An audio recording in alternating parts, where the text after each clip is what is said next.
Newshour Special Edition.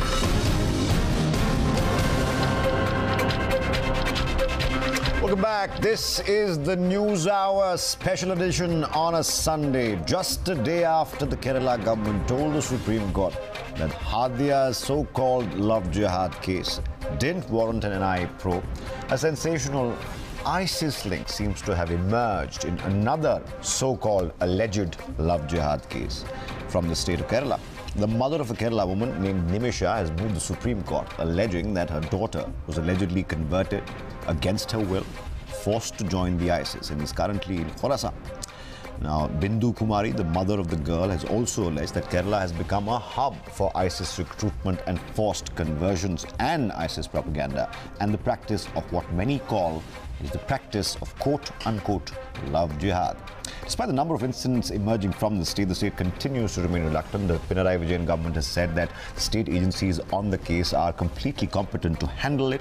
There is no need for an NIA probe. But now, since Bindu Kumari, and remember in the Hadia case as well, it's going to be heard in the Supreme Court, and more voices coming out of the state. And there are records by previous governments and previous Chief Minister Oommen Chandy, who had given a recorded statement to the Assembly saying that more than 2,000 women in his tenure had converted to Islam, although he wasn't clear about whether or not they were forced conversions or willing conversions. I think we don't have the details on that. There are those who say that this is just getting out of hand, and the seeming reluctance and the soft approach that the Kerala government in particular is showing in dealing with extremists is a worrying trend. We'll get you the story, get some perspective, get the facts, come right back. I'll introduce my guests, and hopefully we'll have a constructive debate tonight on the Newshour Special Edition here on Times Now. Take a look. A day after the state informed the Supreme Court that Hadia's case didn't warrant an NIA probe, a sensational terror link has emerged. The mother of a Kerala woman who was allegedly converted and forced to join ISIS demanded an NIA probe. Nimisha's mother told the top court that Kerala has become a hub for the ISIS and love jihad. But despite the growing chorus, the left government still reluctant to admit the problem. Kerala state government is not taking a position that Kerala state government is opposed to NIA investigation. If Supreme Court finds any ground for such an investigation, Supreme Court is well within its rights to order such an investigation. Love जिहाद बिल्कुल बेतुकी चीज़ है, और आपने देखा है वो Hadiya case जो हुआ है, झूठा नारा लगा के लव जिहाद का उसको और उसके हस्बैंड को सेपरेट भी कर दिया है. And the Kerala government has made it absolutely clear that in its investigation there is no issue of so-called love jihad. So now it is for the Supreme Court to decide. The BJP and the RSS accusing the left government of going soft on radical elements. CPM has problem with democratic organization BJP, but it has no problem with an organization which is committed to terrorism. The left government in Kerala is under attack from opposition for resisting an NIA probe over the mounting allegations of forceful conversions in the state. But with more voices demanding an NIA probe, the question is, why is the state opposing an independent investigation? Bureau Report, Times Now. You're watching the Newshour Special Edition, debate number 1 on Times Now, Super Prime Time.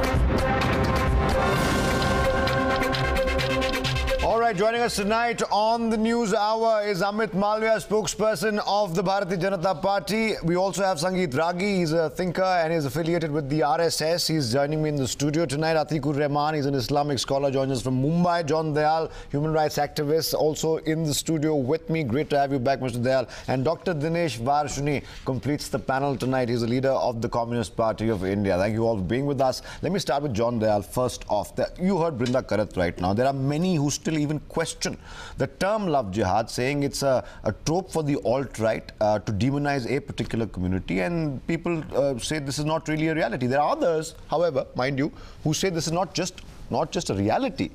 It is now becoming almost a pandemic in states like Kerala, where forced conversions are going out of hand. And now this Nimisha case and the Hadia case going to the Supreme Court. What are your thoughts on this before we start the debate? I think it is a child, if I may say, an illegitimate child of a combination of Islamophobia and a very paranoid nationalism. Will it still be love jihad if the male partner is a Catholic like me, if it's a Hindu, if it's a Sikh, if it's a Buddhist, if it's a Baha'i, if it's a communist, and the female partner is a Hindu? Would it be the same?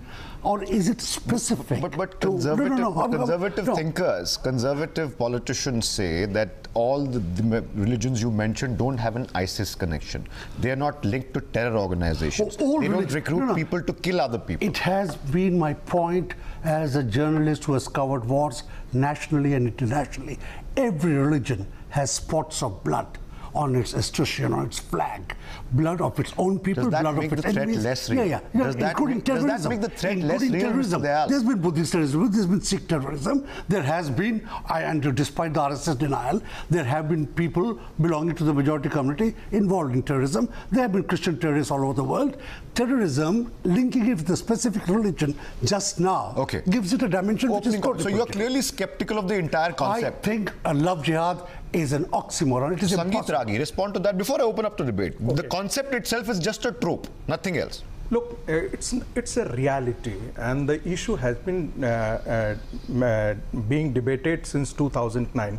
It was the Kerala High Court for the first time came out with the term love jihad. Then the Karnataka government also reported about the love jihad. More importantly, it's a global phenomena. Remember, what is happening? There is a Baha'i movement which is talking about the Darul Islam and Darul Harab. Darul Islam is a world where Islam is in ruling. And the whole job of the Islamic world is to convert the Darul Harab into Darul Islam. By hook or by crook, you convert the people into Islam so that there is a numerical dominance of Islam. So what I'm saying that it is not a religious phenomenon at all. It's a political phenomenon, and it is intended to create a world of Darul Islam. So it has to be taken into that consideration. In both these cases, the mothers of the daughters have approached the Supreme Court. Yes. Nimisha and Hadia. Nimisha and Saina. But there's also the legal aspect of it. A grown woman can choose her own. Does it have to be because, like Mr. Dayal mentioned right now, if the boy in question was not a Muslim, was a Catholic or some other religion as well, would the outrage be as loud?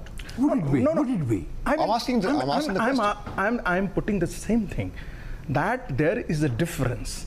The difference is the fact that in the whole theology of Islam, Darul Harab and Darul Islam is a concept which is a legitimized concept. There are many concepts in many religions, sir. Why are you picking on one? No, let me tell you. Okay, let's get to Kerala. Let's go to Kerala first. Let's talk to the topic at hand here. I'm not only talking about... In Kerala, sir, let me just give you some figures. Sitaram Yechuri, the left boss. Just 10 seconds. Okay. Over the years, the narratives have been built as if the RSS or the right-wing political formations have been opposed to interfaith marriages. That is not the position. That is not the issue at all.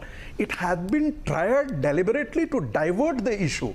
The issue is entirely a kind of political Islam. The issue is forced conversion, yes or no? No. The issue is forced conversion, yes or no? And more importantly, to increase the numerical dominance of Islam in different parts of the country. Quickly, John Dayal, and then we will open this up after that. So fight is again I'm talking about. It's a concept. The fight is not against the religious Islam. Okay. The fight is against the political John Dayal, Islam. quickly rebuttal, then we go across to It is all across the world, and it's a global phenomenon. Okay. Even in France, in the Paris suburb, you will find. You made your point, sir. You made your point. Let him respond. France is also racist. Oh my God! France. Oh my God! Let's not generalize. But okay, let's go ahead. Is the French people who have argued against it? Is the French Academy's diktat that has been challenged by many Algerians who live there? It's not I. I'm not a Frenchman. But the point here is, why do you want to separate political Islam from religious Islam? Separate then political Hinduism or Hindutva from religious Hinduism. Separate all of them. And yes. at all levels, the right of the human person. Is that woman a woman or not? With regard to Mr. John Dayal, why it should not be separated? Why it should be separated? Because the political Islam has extraterritorial loyalty.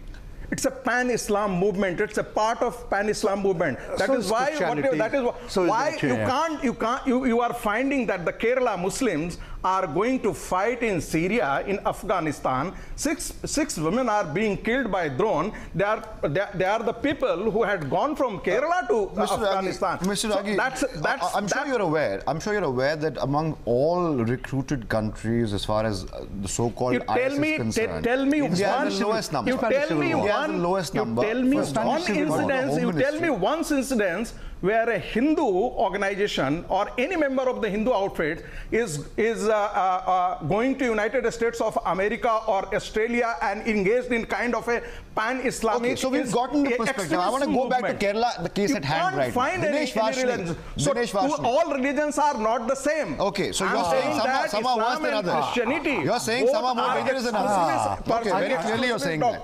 Very clearly you're saying that. Sitaram Yechuri, the left boss, Mr. Dinesh Vashni, the CPM boss, has said these are his views on love jihad. I just want to make sure that all opinions, all shades are expressed today. Of course, this is a democratic forum and we hope this will remain so. Now, he says, Mr. Yechuri says, Mr. Vashni, the BJP is nothing else but the political arm of the RSS. The BJP is including this, that is love jihad, with a clear objective of sharpening communal polarization.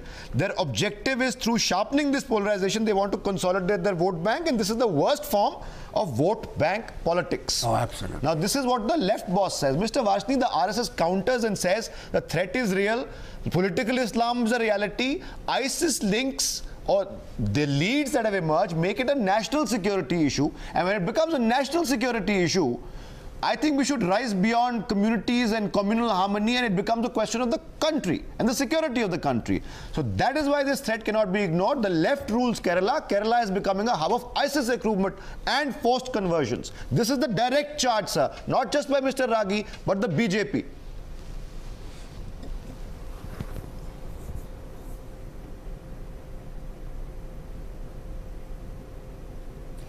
Look at her. Professor Vashni, this is for... Yes. Look at her. First of all, nobody should have an impression that the Communist Party of India or left parties are not concerned about India's security. RSS, BJP have never fought for the India's security and communal harmony. It is the communists who have fought for India's freedom. It is the communists who have fought against the terrorism in Punjab, not the RSS, BJP. Oh, but the charge is you're going soft on extremism. If we know your history of 1942, how you sabotaged the Indian national movement, and more importantly, how you hosted, how you people have been hosting the Bangladeshi infiltrators in Kerala. And everybody knows what was RSS doing. What was RSS doing during independence struggle?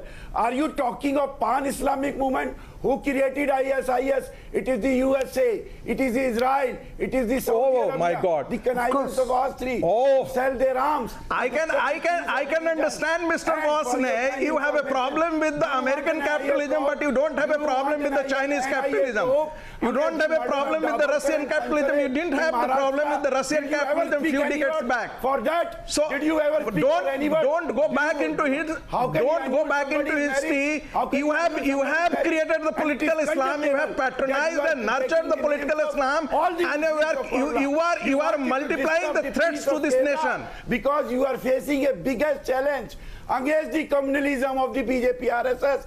By the communists. Kerala is facing a cancerous problem. It needs to be operated, Mr. Vasne.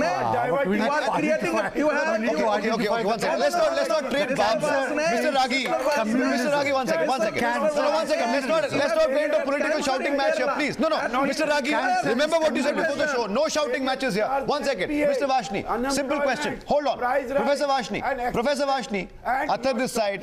Simple question. question, sir. You are talking Simple question. You nonsense. did not answer my question, sir. You went into a political, rhetorical monologue. Are you a professor or something? Professor else? Vashni. Mr. Vasne, Mr. Kumarsane, it is not me. The people of this country has rejected you completely. You are limited and confined to few of the universities of this country. Remember, this country has understood very well. Your patriotism is under very much question. Can we take a step back now? Can we take a step back? That is why you have completely been rejected. Mr. Ragi, okay, one second. This is not a monologue. I think it's unfair to the other panelists, Professor Vashni. Oh, you have no, one second. I'll have to put down your finger. Don't make me do that, sir. Please don't make me do that. You have been supporting the killing of the Indian armed forces. Mr. Ragi, no, Mr. Ragi, hold on. Wait for your turn. Wait for your turn, sir, please. Let's be civil. Let's be civil. Okay, now faders down on both Mr. Vashni and Mr. Ragi. Nobody can hear you. You're making me do this. You're forcing me to do this. Atikur Rahman is with us, as is Amit Malviya. They've been listening very patiently right now. First, I want to go to Amit Malviya and ask you this. Now, Dinesh Vashni has vehemently rejected all charges. He's still talking right now. Mr. Vashni, please allow me to go to my other guest. I'm coming back to you. Professor Vashni, please. Amit Malviya.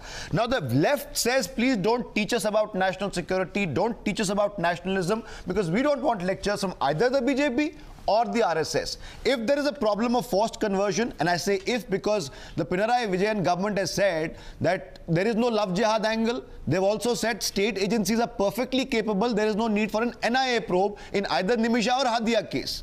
You, of course, believe that they're being soft on extremism, terrorism, and they're doing it by design. Why do you say so, sir? Do you have any proof, Mr. Malviya? Okay, Athar, you got to be patient with me while I just give out some facts. In the year 2009, this is what the Global Council of Indian Christians said, and I quote, "Love Jihad in Kerala is part of global Islamization project." In the same year, that is in 2009, the Kerala Catholic Bishops' Council said that more than 2,600 young Christian women were converted to Islam since 2006. Again, in the year 2012, the then Chief Minister Uman Chandy, answering to a question posed by a CPIM legislator, quoted and said that there were 2,667 women who had converted to Islam. Now, in 2012, when for the first time this whole concept of love jihad came around in Kerala, it was found that the two women who were the center of this whole controversy, one of them was actually used to transport SIM cards for the radical elements in the parts of Kerala which were infested by these Muslim radical boys.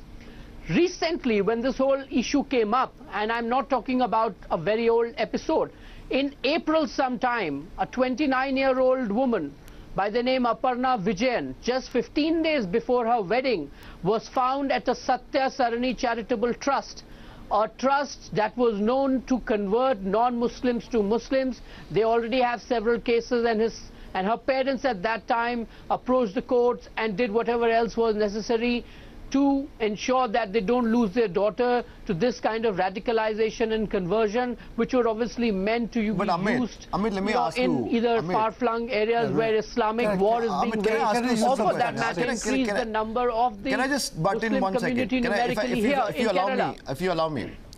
Amit, if you allow me, let me just butt in 1 second. John Dayal wants to make a very quick point. I also have a question for you afterward, but John Dayal, keep it short, please. Very, very short. In the same period that he's mentioning about conversions to Islam, I wish he or the government of India would give us comparative figures of conversions to all other religions, as also the number of girls who committed suicide, the number of girls who went to depression. Also, I want to just put it out there. Amit, No, I just want to put it out there to the panel. Atikur Rahman is also with us. Atikur Rahman, if an adult citizen of India chooses to change his or her religion of his or her own accord, and then it is said perhaps in a general sort of a way, generality, that this was a forced conversion. How does one know what is a forced conversion and what is not? Isn't that the nub of the story? Isn't that where all the confusion is? That everyone has a different definition of what a forced conversion and a willing conversion is, Atikur Rahman?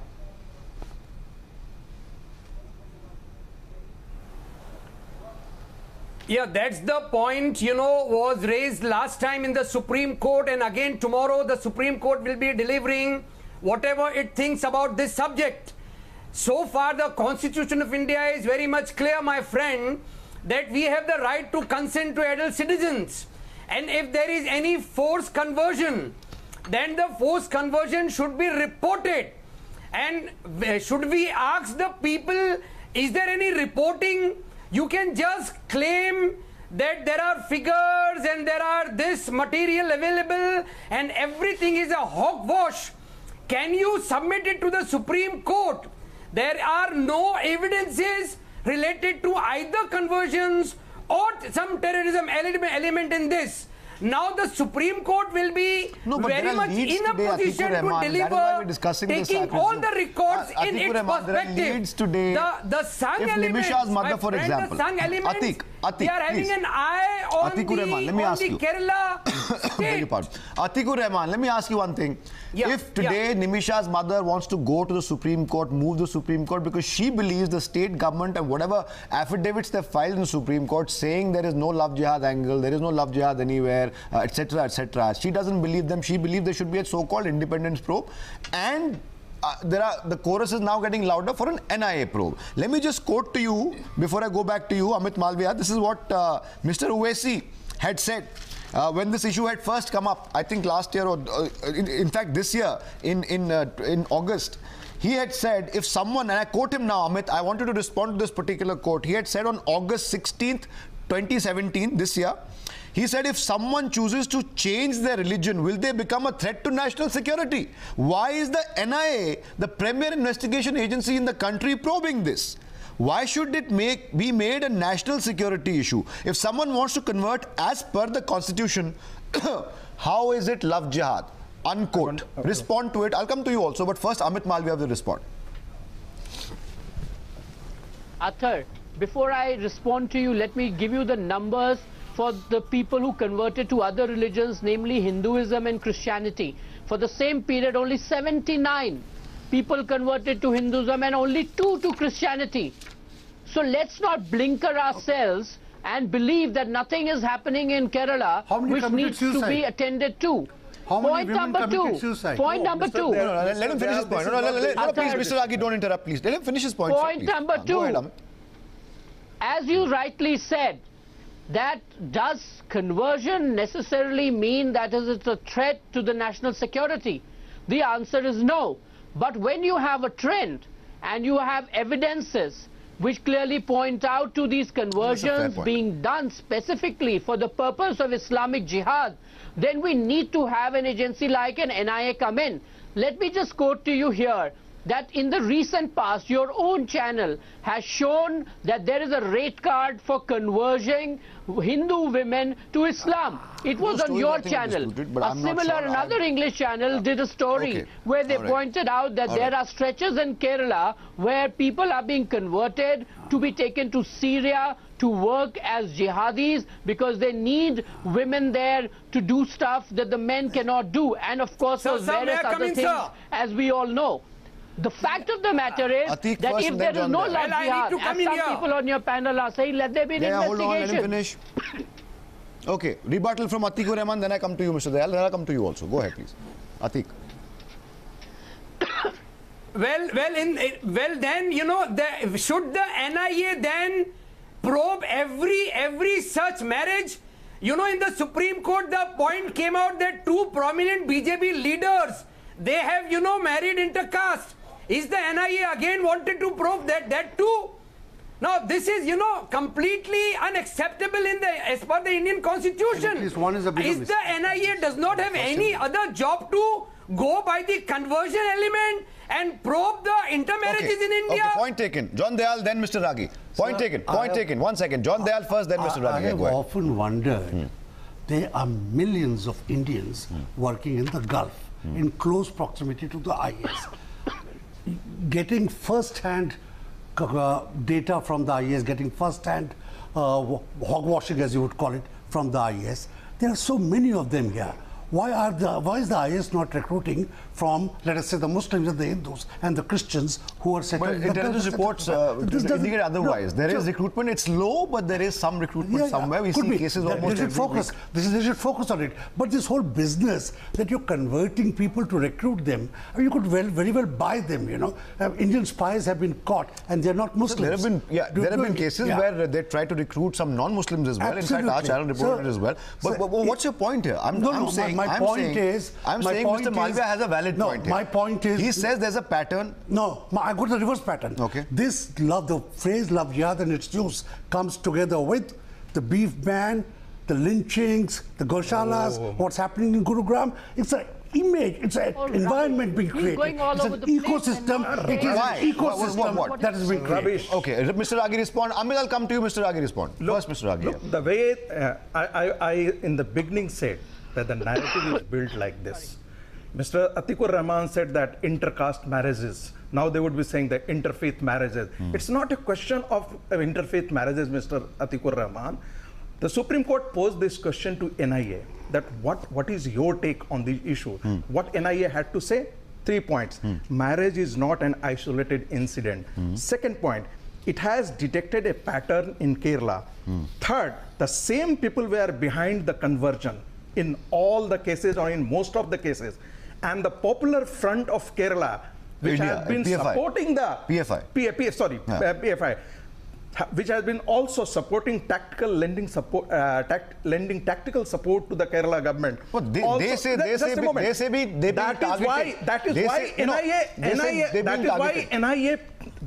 is why NIA gave the affidavit to the Supreme Court that it requires a further. Let me read to you what the Kerala Additional Chief Secretary has submitted as an affidavit. No. Why should one believe in Kerala Additional Chief Secretary? No, who should we believe that?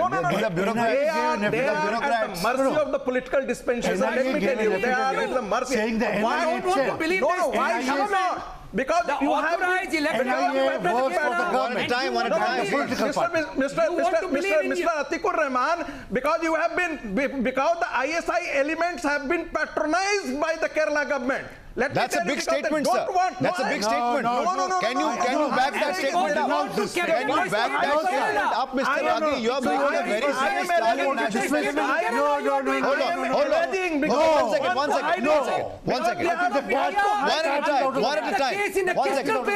at a time, please. Your eyes are on the state of Kerala. Mr. Ragi, this is not going to happen like this. Please, gentlemen, you have to behave better than this. He's made a statement. Let's get an answer, please. Atikur Rahman, listen to the question first. Sir, let me come back to you. You made a very big statement right now. Are you willing to back it up? Atikur Rahman, please hold your horses. Are you willing to back that statement up that the Kerala government, an elected government of the Union of India, is backing IS elements? That's what you said? What I said that they are patronizing, they are not allowing independent investigation. Okay. So Mr. Vashni respond to that. And the Sanatan Sanstha, Mr. Vashni. Sanatan Sanstha who murdered Dabolkar, Kalburgi, Gauri Lankesh and Comrade Pansare is patronized by the Maharashtra government and Karnataka government. Mr. Vasudev, 26,000 political killings have been conducted in West Bengal and Kerala. Your Chief Minister has accepted on the floor of the House. Do you accept this? Do you accept this? Mr. Vasudev, 26,000 killings have been, political killings have been conducted in Kerala and in West Bengal. Will you say, Ragi, your political leadership has accepted. Your political leadership has accepted. So don't teach us morality. Don't teach us morality. You have to completely reject it. You made a charge. Let him answer, please. That Dhruv Saxena, a BJP Yuva Morcha leader in Bhopal, was patronized by the Madhya Pradesh government for ISI links. ISIS link. Rakesh, a BJP leader in Kerala, printing the counterfeit currency, has been patronized by the Kerala government. Why don't you want the Supreme Court monitor investigation, Mr. Vasudev? Why your government, the left government doesn't want investigation, a fair investigation? Will you say the mother of the girl is asking only for a fair investigation. She is not asking for the Kerala government or for so. Okay, so here's an idea. Vashni Sahab, here's listen right here, sir. Please. Conversion has taken place. Dinesh Saab, sun lijiye, sir. Conversion has taken place. Acha, listen to me, sir. Listen to me, sir. No, Ragi ji, please. No, Dinesh ji, sun lijiye, please. No, 1 second, sir. I just want to make a couple of points. I just want to make a couple of points, please, gentlemen. No. Since you didn't let me read it out, I'll read it out now. Hold on. Dinesh ji, please, रुक जाइए. Sir, सुन लीजिए पहले. आपके additional chief secretary ने क्या बोला है वो बताने जा रहा हूं मैं. सुन लीजिए सर, प्लीज सुन लीजिए. The Kerala Additional Chief Secretary Home Department Subrata Biswas in an affidavit filed in the Supreme Court of India, the apex court of India, has said, and I quote him now from the affidavit, investigation conducted so far by the Kerala police has not revealed any incident relating to commission of any scheduled offences to make a report to the central government under section 6 of the National Investigation Agency Act 2006. Furthermore, asserting that the investigation by the Kerala police was still underway. Affidavit goes on to say, very quickly, I'll just wrap it up, and I quote again, the Kerala police is competent enough to conduct the investigation in such crimes and would have reported to the central government if any scheduled offences were found to be committed during the investigation as per the provisions of the NIA Act. This is the Kerala government's stance. Now, sir, before you say anything, let me give you the other part of this. The question that now arises for the left government in Kerala. Since they say they're completely competent, what is the harm in letting the NIA probe a separate investigation? It'll go side by side, parallel. If the truth is the truth, they'll come to the same spot. What is the harm? No state government can stop NIA from doing what it wants to. But that's not the point. The NIA has, in a previous affidavit in the court, denounced itself for an earlier affidavit saying that that affidavit was under political pressure. The NIA works under political pressure is a statement of the NIA. But that's not the point I'm making. The point I'm making here is it is quite obvious that they're using the auger of Love Jihad to target and see if they can unseat the government of Kerala. That is the political objective. That is what has to be done. So you're saying it's as obvious as that the whole left versus saffron is all happening under the hubri. So this is what he's saying. Amit Malviya, I want you to respond to this. This is all political, says John Dayal. Of course. It has nothing to do with Love Jihad. It has everything to do with the fact that you want to make sure that Kerala is your new state that you conquer. This is all political, Amit Malviya. I'll give you a full minute to respond to that charge. Full minute to you. Hold on, Dinesh ji, hold on. Amit Malviya gets a full minute. I'll come back to you, sir. I'll come back to you, sir. मैं आता हूँ. Price rise. They don't want you to reveal the... Sir, आप उनको बोलने दीजिए. I'm coming to you, Professor Saab. Go ahead, Amit. As I said in my opening remarks, the genesis of Love Jihad has nothing to do with the BJP RSS in Kerala. It has everything to do with the Christian bodies there who were actually concerned at the number of young Christian women who were lured in by Muslim men in the state of Kerala. Mr. John Dayal can ignore to look at the facts, but they are not going to change. Love Jihad was initially a concern within the Christian community, and it was the Christian community in Kerala that raised it to the state there. They in fact instituted a Christian helpline.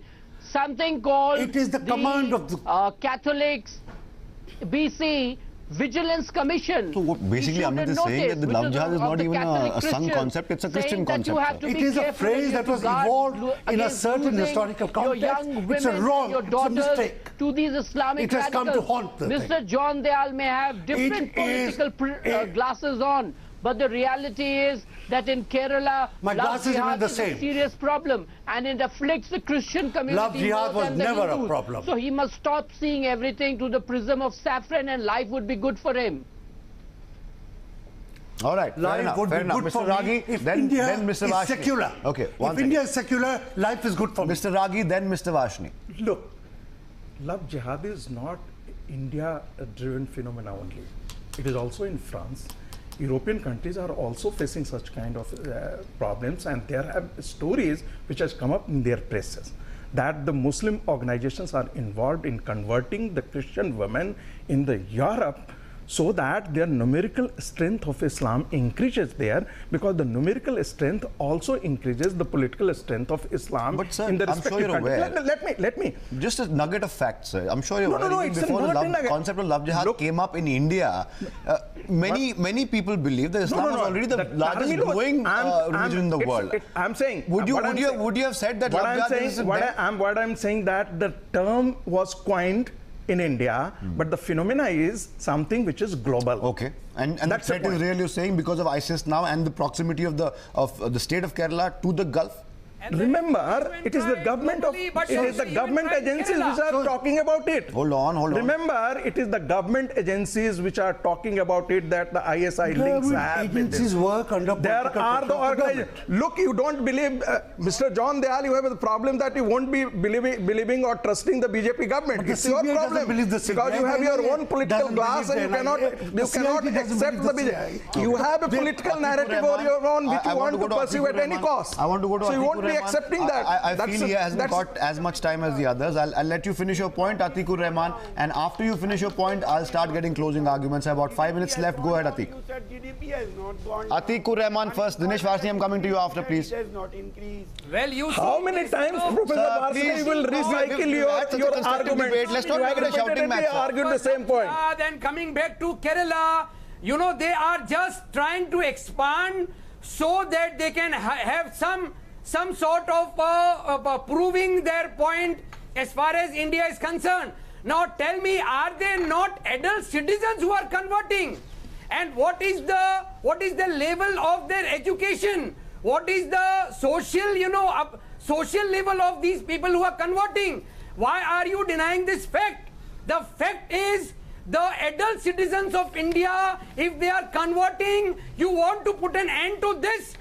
Since you can't do this, you are... I have a rebuttal for you. You don't have to respond to it. I'll respond to him. What the Supreme Court said. I'll just quote him what the Supreme Court said. Mr. Atikur Rahman, it is the educated Muslims who have been involved in the bombing in Europe, in Australia, and in the United States of America. So don't bring in the education as a parameter to suggest the point that educated people cannot do it. Asked and answered. Asked and answered. I have 2 minutes left. Now, Atikur Rahman and Dinesh Varshney, the question is for you and Mr. Dayal if you feel like it. This is what the Supreme Court has observed during the Shafin Jahan Hadia case when they ordered NIA to conduct an investigation into the matter. I'm just going to read 2 quick points. The CJI, the NIA Additional Solicitor General Maninder Singh had said, and I quote him now, "It does not appear to be an isolated case." To this, the Chief Justice of India said, and I quote him now, "The High Court order also mentions so." They go on to say, and Mr. Singh says, the agency had noticed similar patterns in the 2 cases. I quote him again, "We have arrived at some observation.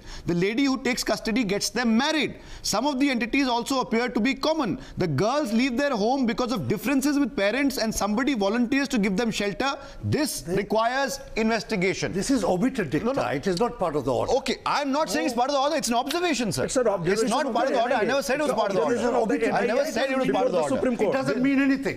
Dinesh Varshney, if the agencies believe, if the courts believe that this requires further investigation, why not let the NIA do it? The Supreme Court judge justified the burning of Graham Staines till we made him withdraw it. Till we made him withdraw it. Under the judge supervision. That is why they said under the supervision. Even they know that they are making a false bogey. False bogey. Cow vigilante is not a love jihad. What is cow vigilante? What is cow vigilante? It's murder. It is murder. All right. We have no more time. I'll just give a quick last word to Mr. Raghi. It is a great threat. Quick last word. I have to wrap up. Look, I have a problem with Mr. John Dayal. I have a problem with Mr. John Dayal when he says that we have a God mandate to convert the population. That is the mandate. It's a mandate. That means you believe in exclusivist doctrine. You don't treat all religions as equal. All right, I'm out of time here. I'm out of time here. Remember, tomorrow the Nimisha case comes up. Remember this fact. Nimisha's mother, Bindu Kumari, has moved to Supreme Court. Tomorrow also, one more love jihad case, a very important one, comes up in the Supreme Court. We'll be tracking the story as well. Thank you for joining us, John Dayal, Mr. Raghi, as well as Professor Dinesh Varshney. Amit Malviya, always a pleasure. Atikur Rahman, who also joined us. I'm out of time on the Newshour Special Edition. I hope you enjoyed the debate. My name is Athar Khan. Good night.